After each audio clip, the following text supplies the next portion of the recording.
todos, esta é mais uma transmissão do Labocast, uma atividade do Labo, o Laboratório de Política, Comportamento e Mídia da Fundação São Paulo, PUC São Paulo.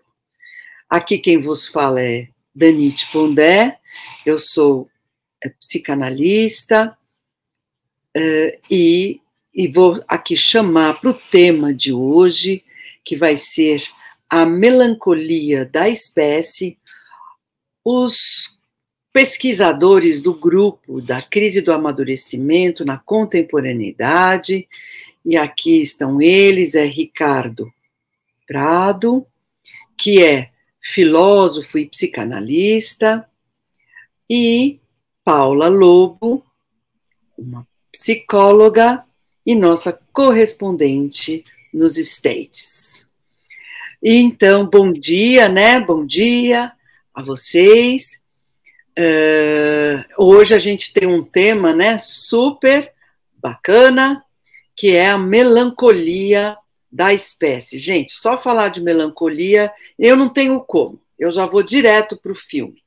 E por que que eu vou direto para o filme do Lars von Trier, um filme de 2011, e que tem a melancolia expressa aí nos modos, né, da personagem principal, que é vivida pela Christine Dust, né, que é a Justine, né, extremamente melancólica, mas tem uma cena dela, que é uma cena onde ela está caminhando. A cena é, esteticamente, Lars von Trier, ele consegue fazer uma cena assim que, assim, expressa exatamente o que a atmosfera do melancólico, né? Aquela coisa que se arrasta, né? Então tem uma cena que ela está meio com grilhões, arrastando coisas, é tudo muito pesado, né? Que essa é um pouco a atmosfera do melancólico. Então, assim, no mundo de hoje, né? Extremamente acelerado, a tecnologia, né? Ciência aí bombando, tantas coisas bombando, né? A ideia de uma melancolia da espécie me parece, a priori, assim, fala assim, mas um pouco contraditória. No entanto, a gente pode identificar, né, a respeito desse tema, a gente pode identificar que, na verdade, nós estamos com um problema na continuidade da espécie, né? Nós, pela primeira vez, estatisticamente, temos um maior número de avós do que de netos no mundo. Essa é uma primeira estatística assim, bastante vívida, né, da situação que a gente tem falado. E a gente está vendo, né, os jovens que não querem mais ter filhos. E se a gente não tiver filhos, né, a gente não vai ter só um problema de aposentadoria. Principalmente nós que estamos chegando perto da aposentadoria, nós não teremos só, essa não é só a questão, né? A questão é justamente a continuidade da espécie. Então estamos nos arrastando, né? Nesse sentido da continuidade. Então, iniciei falando sobre isso, né? Sobre essa derrocada da natalidade, né? De que hoje em dia a gente vive mais, mas não tem mais filhos. E aí, como é que é isso? Oi, Danite, oi, Paula. Você começou com cinema e eu me lembrei de uma cena, não tem tantos detalhes, mas eu nunca esqueci essa cena porque ela é muito boa. Acho que é a Era do Rádio, do Woody Allen, em que um garotinho está se recusando a sair de casa, não quer ir para a escola, não quer fazer os deveres que ele tem em casa, e a mãe leva ao médico nos anos 30, 40, o médico com um charutão enorme, né, atende fumando aquele charutão, e chega então no garoto e diz assim, meu filho, o que está acontecendo? Aí o menino diz, olha, o mundo está em expansão, o sol vai explodir, um meteoro pode colidir com a Terra, então tudo vai acabar mesmo, por que eu tenho que ir para a escola? Aí o médico dá umas baforadas no charuto, pensa e diz, mas isso aqui no Brooklyn não acontece, e dá um pirulito para ele, e diz, pode ir para casa. Né? Então, essa é uma cena, é muito boa a cena. E traz essa espécie de enigma que o Camus também traz no mito de Sísifo, segundo o qual o suicídio seria a grande questão filosófica, né? Se estamos no absurdo, vamos viver para quê? Talvez mais do que outros povos, os ocidentais assumiram a perspectiva do absurdo. E aí, pensando nisso, né, no que você, Danish, estão trazendo, e nessa questão da catástrofe, né, do meteoro que pode bater, né, você trouxe esse filme do Woody Allen, né? Não, esse é o filme da melancolia, né? Esse é o filme Melancolia, né? Melancolia também era o astro, né? Que estava vindo, né? Estava vindo, também a mesma coisa, né? E se a gente olha também, né? E você falou das pessoas que, de certa forma, principalmente os jovens, né? Eu acho que essa é uma tendência que vem vindo quando a gente olha os números, né? Com relação à natalidade, que vem caindo cada vez mais e que tem uma série de fatores relacionados a isso, né? Desde a entrada de mulher no mercado de trabalho, e uma série de outras questões, mas um dado interessante para a gente pensar aqui um pouco é a população mais jovem, né, que tem se recusado, na verdade, a ter filho, com uma visão, ou pelo menos o que eles têm dito em pesquisa, né, e quando a gente olha a pesquisa, eu estava olhando aqui uma pesquisa que tem várias, né, que saíram recentemente, né, quais são as causas, né, por que 80% é um número bastante alto, né, quando a gente olha, né, da geração Z e dos milênios, né, estão dizendo que ou eles vão adiar uma população grande aí dos milênios, né, e tem a questão de congelamento de ovos, de fertilização in vitro, toda essa parte de tecnologia que ajuda aí nesse adiamento, que a gente pode falar disso depois, mas eles colocam, principalmente geração Z, né, coloca muito essa questão do mundo, né, que o mundo não é mais um lugar legal para se viver, e que para que eu vou ter filho num mundo como esse, né, que eu vou gerar mais emissão de carbono e que eu preciso contribuir para não piorar o clima, né, a questão climática, e etc. Então, eles vão trazendo essas questões, né, que, para mim, eu acho que são questões no sentido de politicamente correto. Eu não sei o que vocês acham, a gente pode discutir aqui, mas que, no fundo, não é isso, né? Mas a desculpa bonita é que eu vou salvar o mundo, né? Eu não... Então, na verdade, quer salvar o mundo salvando o filho, né? Quer dizer, o filho que nem existe, né? Aborta a ideia de filho, de concepção de filho, né? Que começa aqui, né? A concepção começa aqui, né? Porque vai, vamos dizer, proteger o filho do mundo, né? Mas e é interessante porque quando a gente vai ver os artigos que vão falar sobre hipóteses do porquê da diminuição da natalidade, né, da taxa de fertilidade, que seria também a ideia de quantos filhos hoje se tem no mundo, né, em termos de cada mulher quantos filhos, agora não chegamos nem a 2, né? Antigamente passava de 2, agora passa de 1, mas não chega a 2. Né? Então, temos 1,5, né? 1,5 filho. Mas o que é interessante pensar é que, justamente, me parece que é justo o contrário. Né? Tem tanto investimento no filho, quer dizer, o filho parece algo que você precisa cuidar tanto, que é tão frágil, que você precisa se desdobrar tanto, que você precisa fazer tanta coisa, investir tanto nesse filho, que não sobra, quer dizer, se tiver, vai ser 1, né? Porque vai gastar muito. Então, assim, é hiperinvestido, quer seja emocionalmente, quer seja financeiramente, né? Sim. E aí, pegando isso que você está falando, né? Estava pensando um pouco aqui que, historicamente, quando as pessoas tinham filho lá atrás, né? O filho ajudava, né? Ele ia lá para a fazenda, ele ia servir como, de certa forma, uma ajuda para a família, uma mão de obra, né? De certa forma, ali naquela casa, né? E hoje em dia virou um centro de custo, né? Como o pessoal fala em organizações, né? Em empresas. E eu estava olhando também uns dados que fala sobre isso, né, que você está trazendo, né, Danite, que o custo de se ter um filho hoje em dia aumentou muito e que as mulheres que foram tendo filho, né, estão se dando conta do quanto é difícil você gerenciar esse investimento enorme que se passou a ter, né? O filho é basicamente um projeto narcísico, né? Como a gente já discutiu algumas vezes no nosso grupo de pesquisa. E aí eu vejo aqui nos Estados Unidos, por exemplo, o número de atividades extras que as crianças fazem com pouquíssimo tempo de brincar, né? E o quanto que você gasta e o quanto que você investe nesse filho. E fora isso, aliado a isso, tem a questão do trabalho também, né, que ficou mais pesado, né? Tem uma exigência também no trabalho grande, então você de alguma forma conseguir gerenciar essas duas coisas é bastante complicado, né? Tem inclusive, a propósito disso, tem um livro da Elizabeth Badinter, acho que é assim que pronuncia, se chama Conflito, Mãe, Mulher. E ela vai trazendo toda uma gama de argumentos, tentando fazer entender essa situação na qual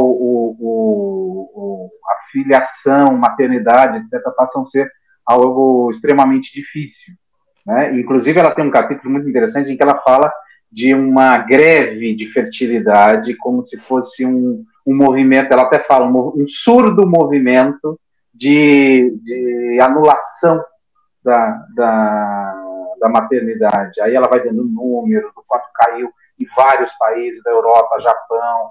E quanto mais avançada a sociedade em termos industriais, quanto melhor a condição material de vida, mais cai a taxa, né?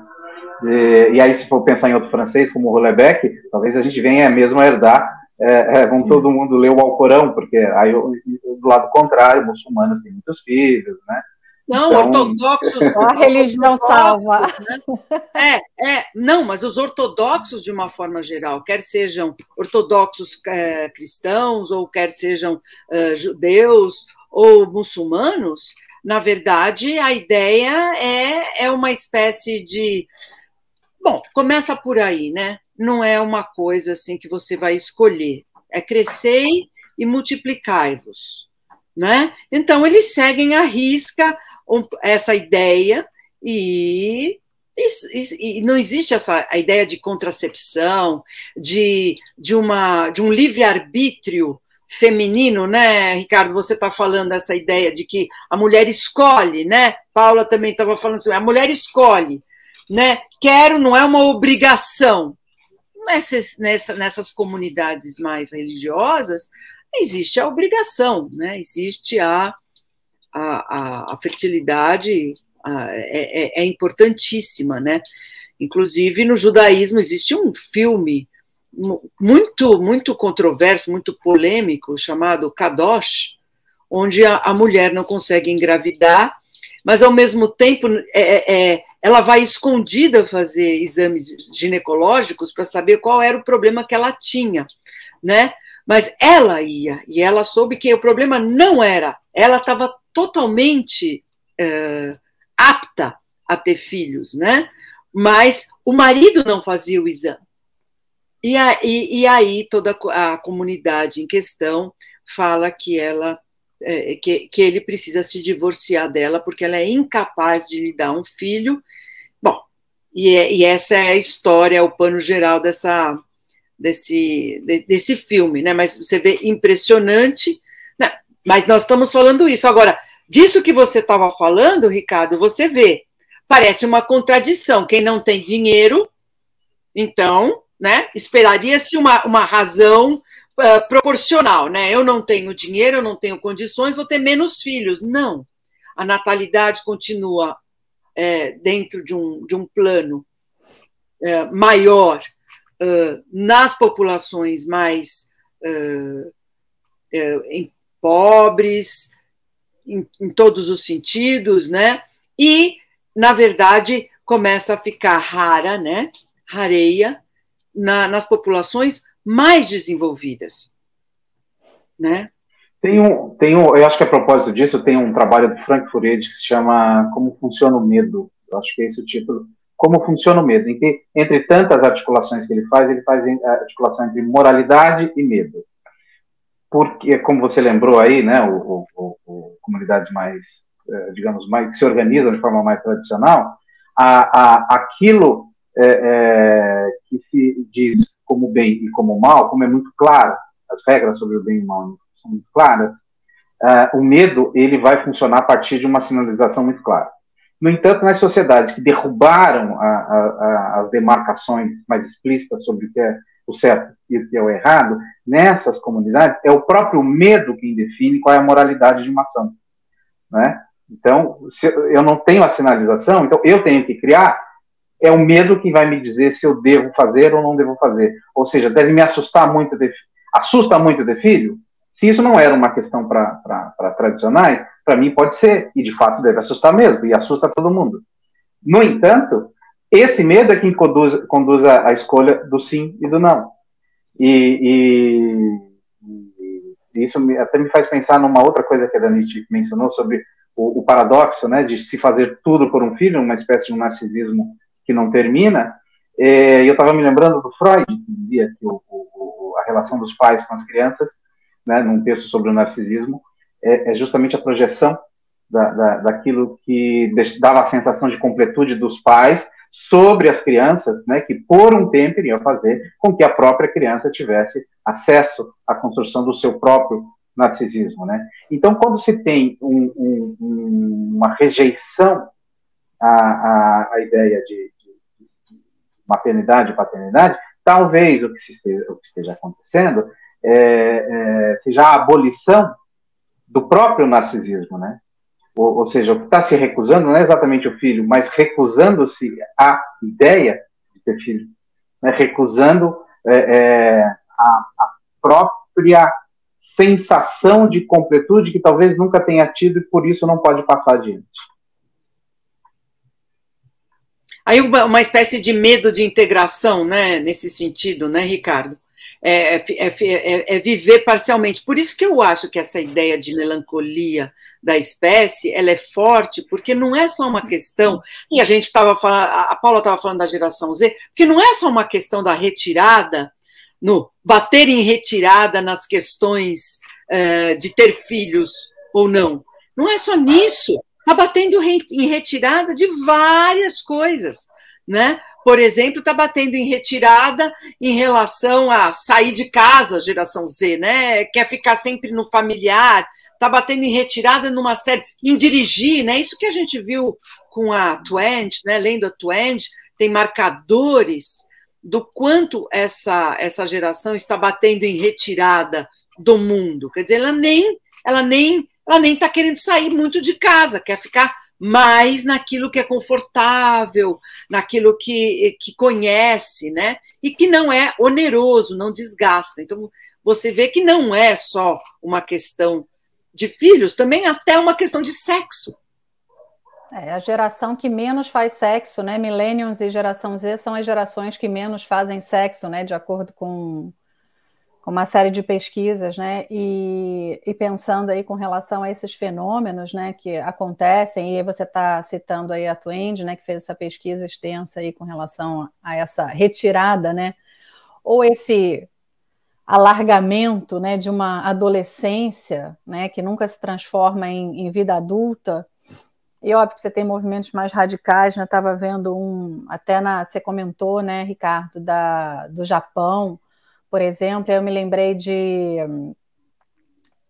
um fenômeno, né, que acontece no Japão, que eles chamam de withdraw, que é exatamente essa retirada, né, principalmente de homens jovens que não estão saindo de casa, né, e aí eles já deram nome a isso de uma síndrome, né, acute social withdrawal syndrome, né, onde eles ficam em casa e ele tem uma série de sintomas, né, eles dormem durante o dia, né, parece que o número de jovens que tem feito isso tem aumentado no Japão, e isso virou corrente lá, e, enfim, tem explosões de agressão, tem momentos de regressão, né, onde quer ficar no colo da mãe, enfim.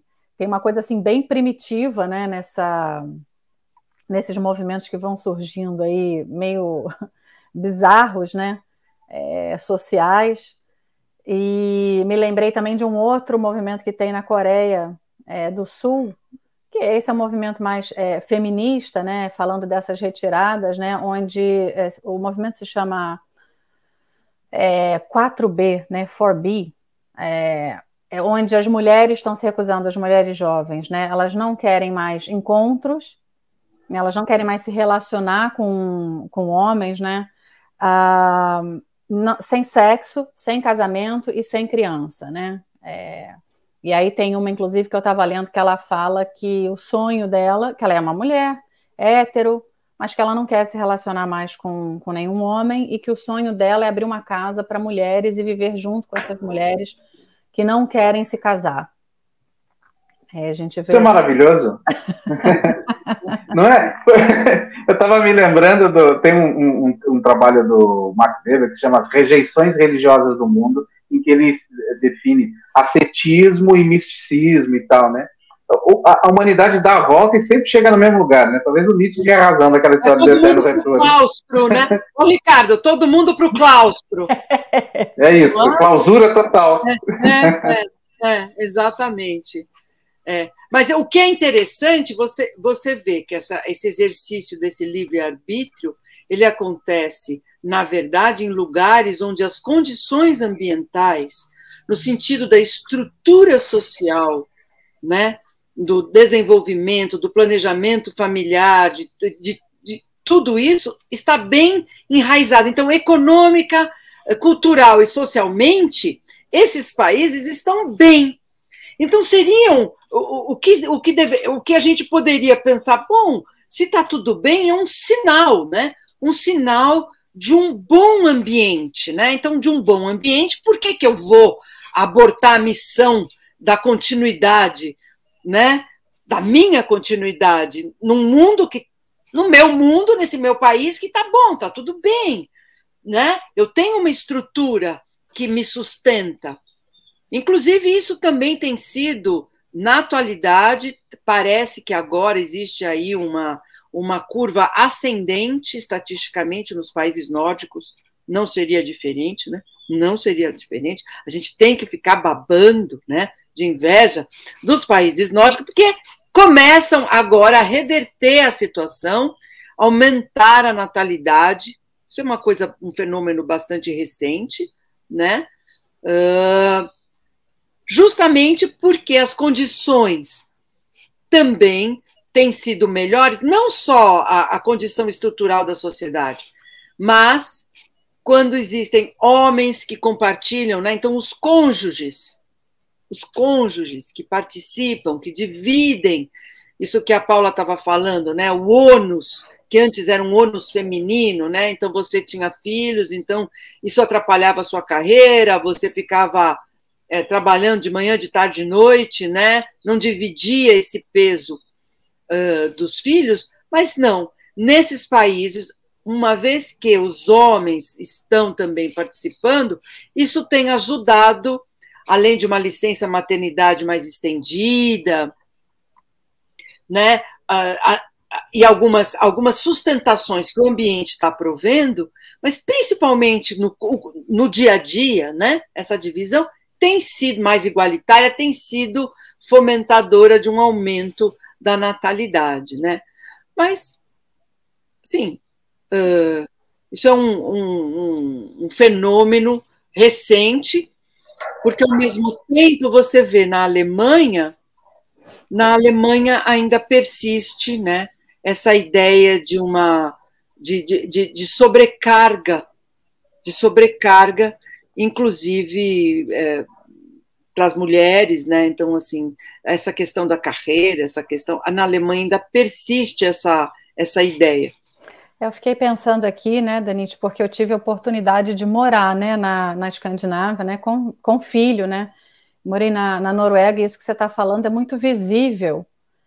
É uma diferença muito grande, né? E eu tive a oportunidade, né, de morar no Brasil, né? Eu sou brasileira, obviamente, com filhos, né? Eu tive meus filhos no Brasil, Depois eu fui morar na Noruega e agora estou aqui nos Estados Unidos. E essa questão da maternidade lá, como é diferente esse exercício, né? Eu tenho um marido que participa muito e que ajuda muito, mas assim, como você vê que na sociedade, a sociedade de alguma forma se articula para que isso não se torne tão pesado, né? Então, assim, o horário de trabalho que eu tinha, né, eu trabalhei lá, era um horário que me permitia deixar as crianças na escola e pegar as crianças na escola. Né? As crianças, em momento nenhum, precisavam de nenhuma ajuda de babá, de empregada, né?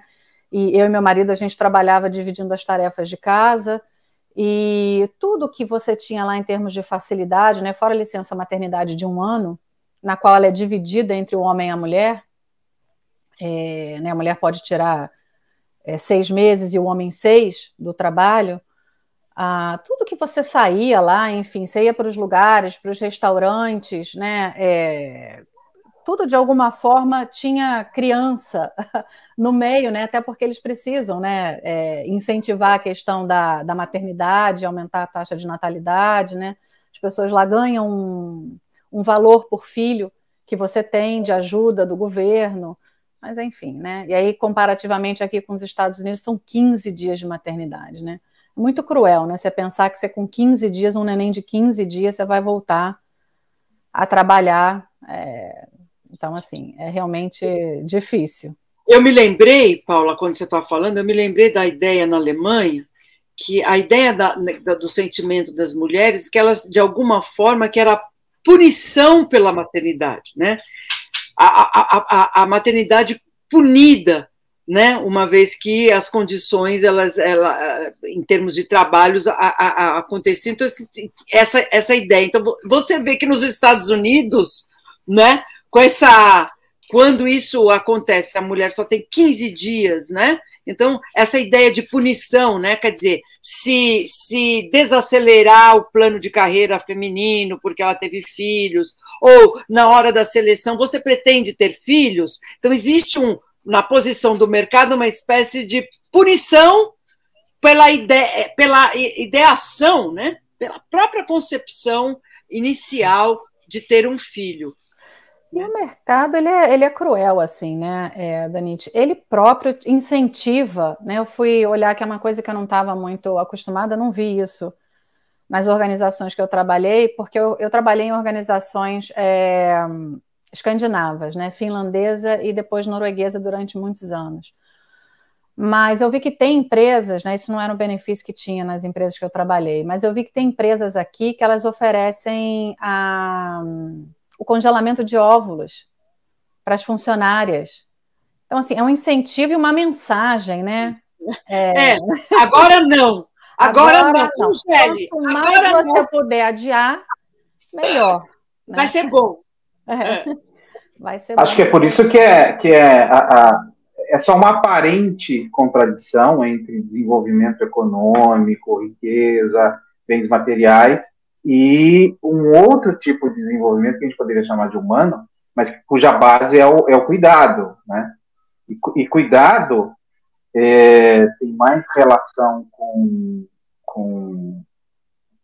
a capacidade de entender certos processos, como, por exemplo, a vivência do outro, colocar-se no lugar do outro, entender o que está passando, e, portanto, você vai adaptando o ambiente para que algumas necessidades possam, enfim, ser supridas. Então, acho que é só aparente a contradição entre sociedades desenvolvidas materialmente e aquelas que se desenvolvem materialmente, mas também conseguem cuidar. E é até possível pensar que uma sociedade não desenvolvida materialmente seja capaz de cuidar dos seus, né? Por exemplo, imaginar que você vai num local de trabalho, uma pessoa, não, ao invés de fazer uma cara de espanto quando você diz que vai ter filho, vai dizer assim, que bom, né, que você vai ter filho, que legal, que bênção, como se dizia antigamente, né, isso é uma bênção, vai ter um filho. Agora não, vai dizer, tem certeza, vai fazer aquela cara assim, sei, né, anotar alguma coisa no papel. Ela nem sabe o que está por vir, né, quer dizer, vai ser uma sofrência, né? Então, aí o recrutador do RH vai fazer aquele, e anota alguma coisa, a pessoa sai de lá no próximo entrevista de emprego vai dizer, de jeito nenhum que você fez, agora não, só quando eu tiver, depois dos 50, talvez, assim, eu faço alguma coisa como o o Abraão, né? Tá velho, tá? Eu faço. O seu Abraão conseguiu porque eu não consigo. E acho que tem uma coisa também ligada a essa questão que tem a ver com esse tema de felicidade, né? Que quando você olha, né? Que eu comecei a olhar assim, né? O que sai, né? Sobre esse tema, né? Em matéria, né? De revistas, de jornal e etc. Eu vi muita coisa relacionada à penalidade, né? Não só do custo, mas a penalidade relacionada à felicidade. Né? E uma série de pesquisas indicando que quando você tem filho, você é menos feliz. E aí é curioso, né? Numa sociedade que está o tempo todo nessa busca, né? Desse gozo limitado. Você é menos feliz e mais pobre. Você fica menos feliz e mais pobre. Para que eu vou ter filho, né? E eu acho que assim, isso, você vê como isso dá realmente condições da gente realmente examinar sobre essa ideia da felicidade, né? Hoje em dia também você tem tantas opções, uma diversidade de opções, onde você gastar o seu tempo e você ser feliz para você mesmo, né? Por que você vai ter filho? Né? Você pode viajar, você pode estudar, você pode trabalhar, você pode. A sua casa vai estar sempre arrumada, você vai controlar tudo, né? Olha só que beleza. Né? Então, assim, tem tantas opções onde as coisas ficam mais aparentemente não, é real. Ficam mais calmas, ficam mais tranquilas, são mais ordenadas, organizadas, controláveis, e tudo a partir de você mesmo, quer dizer, você controla tudo a partir de você mesmo e para você mesmo, que realmente a melancolia da espécie tem a ver com o não contribuir para a espécie, né? Porque, assim, sem filhos, nós não estamos contribuindo, né, para a espécie continuar. Então, é como se a gente atirasse no próprio pé. Né? Sendo que o envelhecimento pressupõe uma dependência. Não é verdade, gente? Adoecimento e envelhecimento pressupõe dependência. Dependência de quem? Se você não tem filhos, quem vai cuidar? Como é que você vai? E onde começa? Né? O fim pressupõe o começo, né? As relações de dependência estão lá no início, que é justamente o que está sendo recusado. Pois é. Está sendo recusado o início, e o início significa lá na ponta você não tem quem cuide. E uma negação também do fim, né, Danite? Essa coisa dessa exaltação do jovem, né? Parece que, né, ninguém vai envelhecer, que não tem... Você não tem filho para mostrar que você envelhece, né?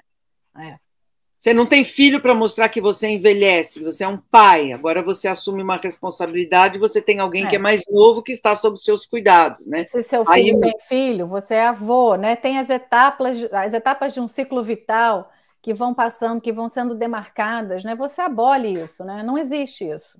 Eu sou esse eterno ser aqui, jovem, adolescente, que vou viver minha vida sem grandes responsabilidades, né? E aí uma das coisas que os jovens colocam é que eu quero me aposentar mais cedo. Eu não quero ter filho porque eu quero me aposentar mais cedo, né? E quero ter liberdade de fazer outras coisas, né? O que eu acho que, assim, eu até te diria que é ok, entendeu? Assim, também não vou julgar, tem gente que não quer ter filho, ok. Não tenha, né? Porque realmente é difícil, né? Não é uma coisa simples, né? Tem uma série de implicações, mas você vê um movimento desse, né? Dessa magnitude aí realmente mas é muito diferente, Paulo, eu acho que é muito diferente quando tem quando tem um processo pessoal que desemboca, né, entre aspas, numa escolha, ou, enfim, no reconhecimento de uma impossibilidade de ser pai ou ser mãe. Isso é muito diferente da transformação nisso, uma espécie de discurso político, identitário, que vai mascarando falhas, rombos na alma, buracos, por onde se apresentam, então, as recusas, né? Então, acho que tem diferenças, né, entre esses processos.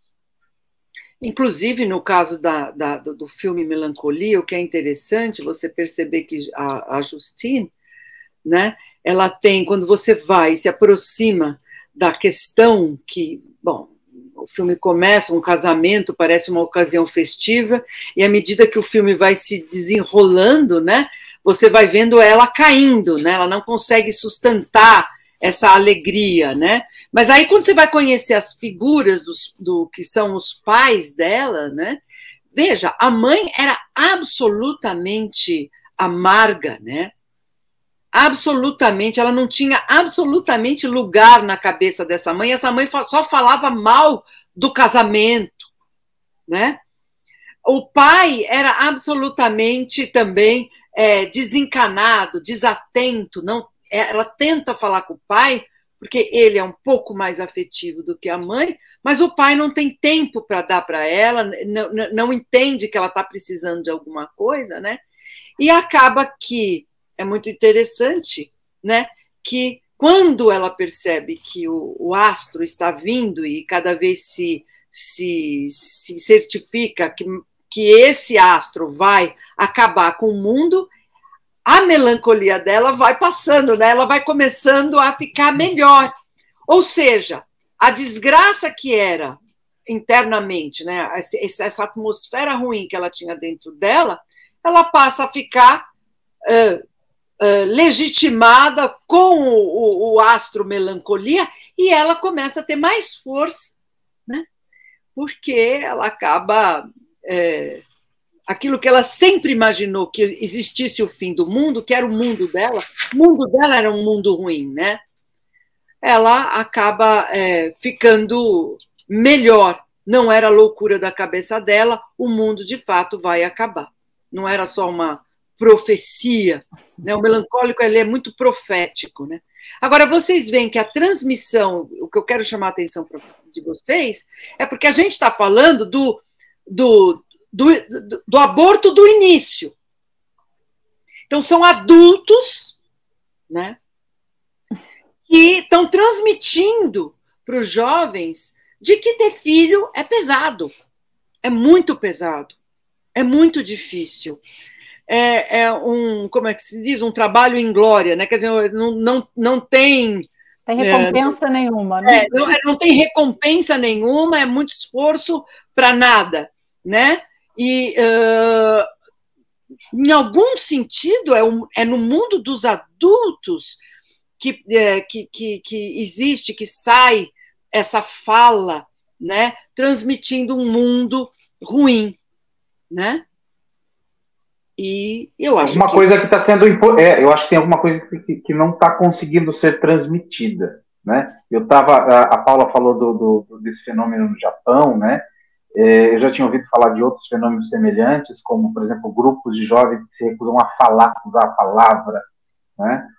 E estava me lembrando que naquele livro do Harari, o Sapiens, ele disse que uma das coisas que fizeram o Sapiens andar, além daquela a chamada revolução cognitiva, a tal da capacidade de fazer ficção, né? De colocar todo mundo em roda né, em volta do fogo, um arrancando o piolho do outro e contando histórias, né? Inventando ficções, alguém, né, tendo alguma coisa de comum passada através da palavra, né, e isso em grandes bandos teria proporcionado a condição dos sapiens terem se tornado hegemônicos, né?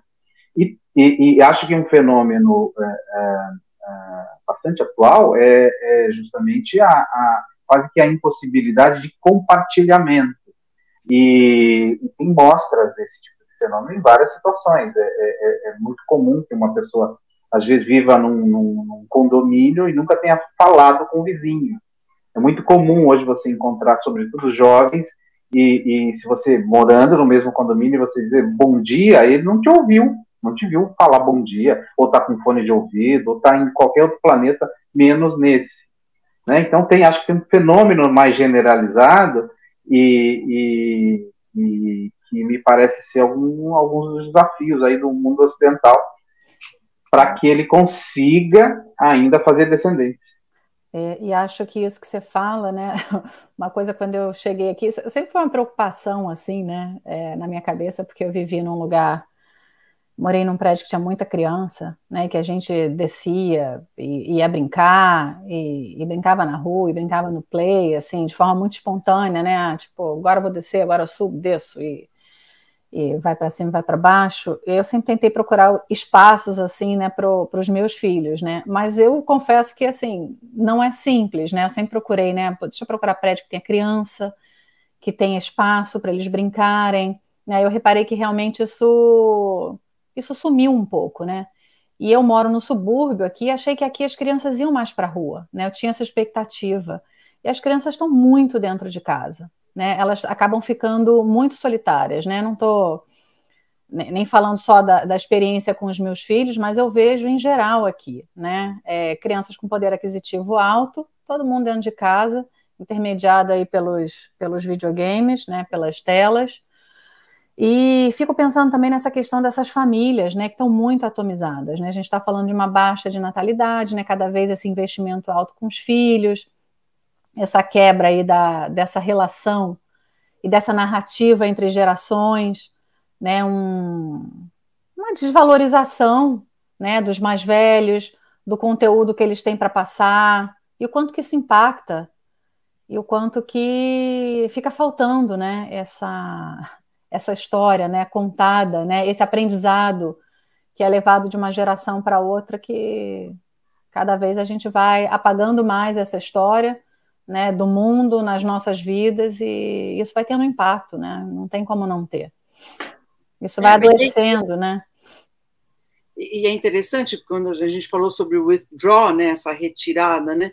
E a gente está falando algo do, quer dizer, a retirada da dimensão social que cada vez, né, está sendo substituída, os modos para a integração social, né, tem sido cada vez mais virtuais, então essa retirada, até a própria pandemia, né, gente?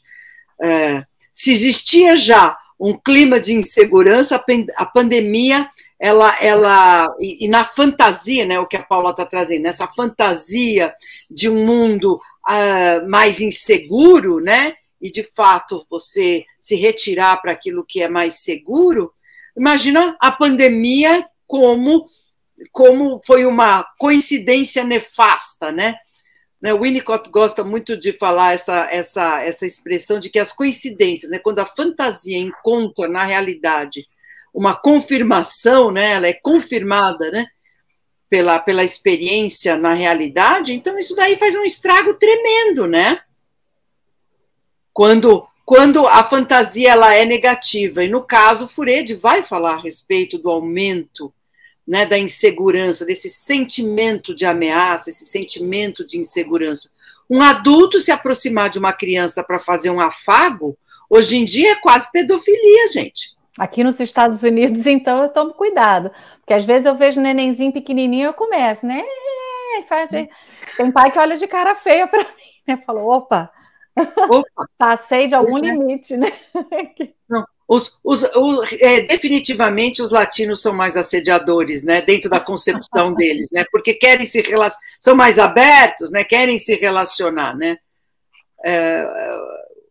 eles são um pouco mais fechados, né, então... Inclusive eu recebi um feedback, né, do meu filho na escola, né, quando ele chegou, eu fiquei meio assim, que eu falei assim, deve ser por conta da pandemia, né, eu espero, né, porque ele estava dando abraço e beijo, né, na escola.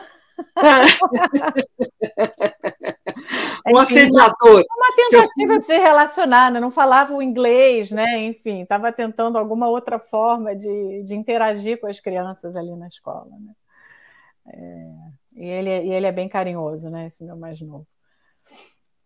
Mas, e pensando nisso, né, Danise, que você está falando, né, nessa fantasia, né, e a gente já falou sobre isso, a gente percorreu um pouco sobre isso, fiquei pensando nessa fantasia do controle, né, nessa ideia, né, de que a gente pode controlar as coisas, né, o mundo é assustador e eu controlo, né, as contingências, eu controlo isso, estava até pensando nessa questão feminina, né, do congelamento de óvulos, né, e de alguns relatos femininos no sentido de que eu posso agora gerenciar a minha fertilidade, né? Eu me sinto empoderada, eu agora tenho controle, o controle da minha vida passa por esse controle da fertilidade. E fora outros controles, né, que a gente exerce, vai exercendo aí no mundo, nessa tentativa aí, de lidar com o real. Exatamente. Não sei se, Ricardo, você quer dar uma última falada aí? Então, o tema é muito interessante, né? E faz lembrar outras coisas. Me lembro que muita gente diz que a psicanálise começa com Freud se debruçando sobre no bom sentido, sobre as histéricas, e uma das consequências disso é imaginar o quanto a negação do sexo ou do erótico ele produz sintomas. Talvez a gente viva ainda alguns sintomas da negação do erótico, né? E daí é para enfileirar outras negações, como a negação da morte, como o Ernest Becker, outras negações, e não sei se é o clima por estar falando em melancolia, mas a impressão é de que vai implodir. Vai. E se antes a gente tinha uma preocupação mais malthusiana, né? No sentido de acabar a comida, pelo visto, o problema não vai ser acabar a comida, né? Faz sentido. Acabar a espécie. Não vai acabar a comida vai ter, né? O que não vai ter é quem vai comer essa comida, né? Então, gente, vamos aí nos despedindo de vocês. Esse foi mais uma transmissão aí do Labo, o Labocast, do Labo, Laboratório de Política, Comportamento e Mídia da Fundação São Paulo. Agradecemos aí a presença do Ricardo, da Paula e de vocês aí nos ouvindo, e até mais, até a próxima. Até a próxima. Tchau.